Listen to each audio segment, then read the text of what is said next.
નમસ્કાર મારા વાલા દર્શક મિત્રો, આપ સર્વેને મારી આ ચેનલમાં આવકારતા હાર્દિક સ્વાગત કરું છું. મિત્રો, આજે છે રવિવાર અને રવિવાર એટલે સૂર્યનારાયણ ભગવાનનો દિવસ.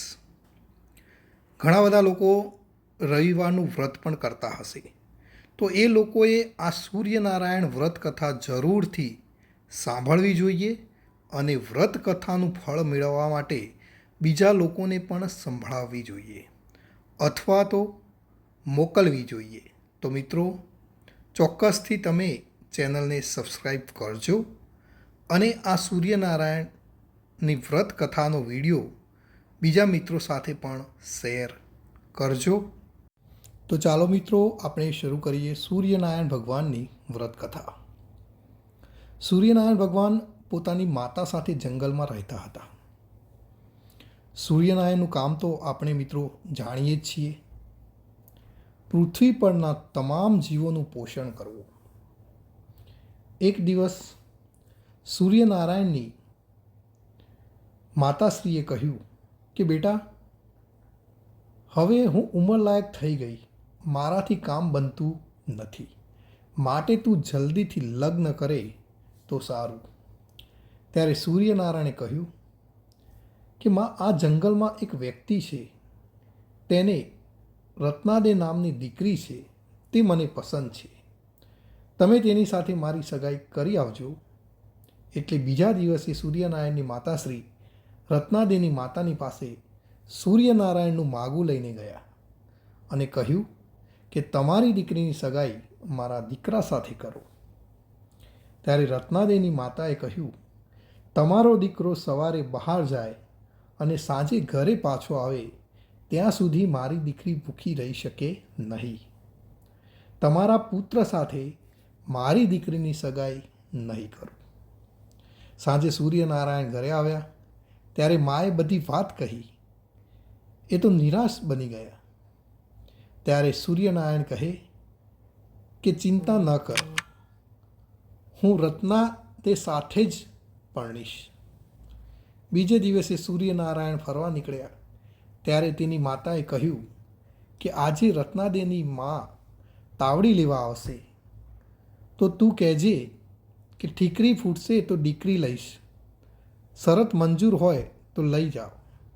બપોરનો ધોમધકતો ઉનાળો હતો. ત્યારે રત્નાદે કહે, મા, મને ખૂબ જ તાપ લાગે છે, આપણે શું ખાવાનું બનાવીશું? ત્યારે તેની માએ કહ્યું કે દીકરી, રોટલા ઘડી નાખ, ઘી સાકરને રોટલો ખાઈ લઈશું. ત્યારે રત્નાદે કહે કે મા, આપણી પાસે તાવડી તો છે નહીં. ત્યારે તેની માએ કહ્યું કે એમ કર, સૂર્યનારાયણના ઘરેથી લઈ આવ. રત્નાદે તાવડી લેવા ગઈ ત્યારે સૂર્યનારાયણની મા કહે કે ઠીકરી ફૂટશે તો દીકરી લઈશ, શરત મંજૂર હોય તો લઈ જા.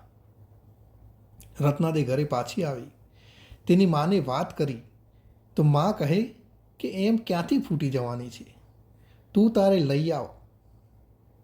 રત્નાદે તાવડી લઈ ઘરે આવતા હતા ત્યાં રસ્તામાં બે આખલા લડતા હતા. તેની અડફેટમાં આવતા તાવડી ફૂટી ગઈ. રત્નાદેએ માને ઘરે જઈ વાત કરી તો માએ તેની શરત મુજબ સૂર્યનારાયણ સાથે સગાઈ કરી આવ્યા. સાંજ પડી, સૂર્યનારાયણ ઘરે આવ્યા ત્યારે તેમની માએ કહ્યું, બેટા, તારી સગાઈ રત્નાદે સાથે કરી નાખી છે. ત્યારે સૂર્યનારાયણે ખૂબ જ ખુશ થયા અને હર્ષ થયો. મા જઈને રત્નાદેની માને કહ્યું કે કાલે સૂર્યનારાયણ પરણવા આવશે. રત્નાદેના ઘરે જઈ સૂર્યનારાયણની માતાએ તેમને વાત કરી તો રત્નાદેની માએ કહ્યું કે એક દિવસમાં પારમાંથી બધી સગવડો કેવી રીતે થાય? ત્યારે સૂર્યનારાયણે કહ્યું, મા કહે કે એ બધી જવાબદારી મારી. બીજે દિવસે સૂર્યનારાયણ પ્રદક્ષિણા કરવા માટે નીકળ્યા ત્યારે રત્નાદેની માનું છાપરું ઉડી ગયું હતું. તેની જગ્યાએ સુંદર મહેલ બનાવી ગયો અને ઘરમાં બધી જ સામગ્રીઓ ભરાઈ ગઈ.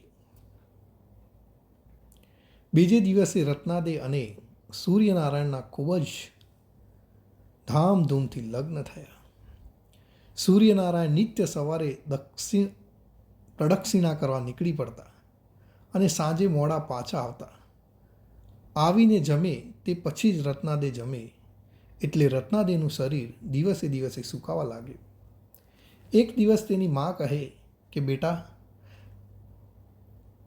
તારું શરીર કેમ સુકાઈ જાય છે? રત્નાદે કહે કે સૂર્યનારાયણ સવારે જાય અને સાંજે પાછા આવે ત્યારે મને જમવાનું મળે. ત્યારે તેની માએ શિખામણ આપી કે તારા પતિને સાકરનું પાણી પીને જાય પછી તારે જમવામાં કોઈ વાંધો નહીં. આમ બીજે દિવસે સૂર્યનારાયણ ફળવા નીકળ્યા ત્યારે રત્નાડે કહે કે આટલું સાકરનું પાણી પીને જાઓ ને. ત્યારે સૂર્યનારાયણે કહ્યું કે 9 ખંડ ધરતીમાં જીવ માત્રને ન જમાડ ત્યાં સુધી મારાથી પાણી ન પીવાય. એમ કહી સૂર્યનારાયણ ચાલ્યા ગયા.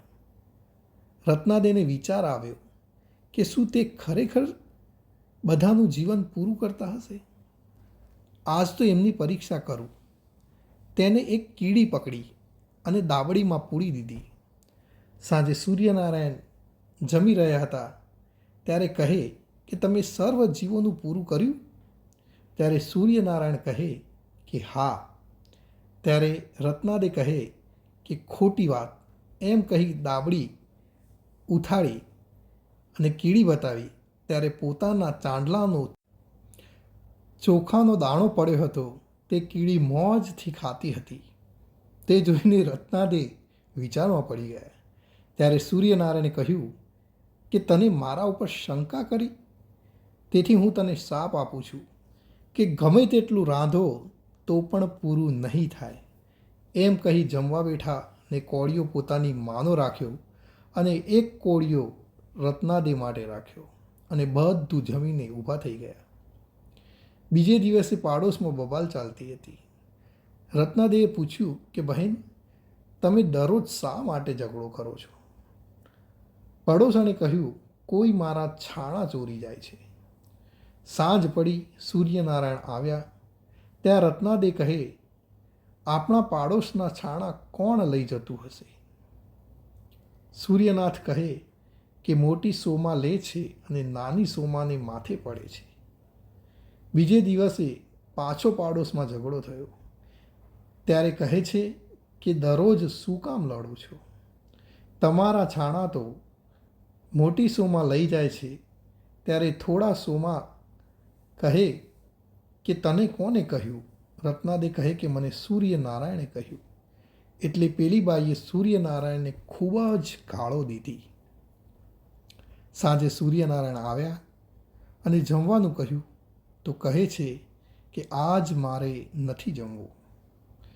આજે ગાળો ખાઈને મારું પેટ ભરાઈ ગયું છે. ત્યારે રત્નાદેએ સૂર્યનારાયણની માફી માંગી. સૂર્યનારાયણ કહ્યું કે હવેથી આવી ભૂલ ન કરશો. એક દિવસ સૂર્યનારાયણ કહે કે માં, તારું શરીર કેમ સુકાતું જાય છે? એની માએ કહ્યું કે દીકરા, એક કોળિયો ખાઈને રીએ છીએ એટલે શરીર તો સુકાઈ જ જાય ને. ત્યારે સૂર્યનારાયણ કહે કે તમે મારું વ્રત કરો. મારું વ્રત 6 મહિનાનું છે.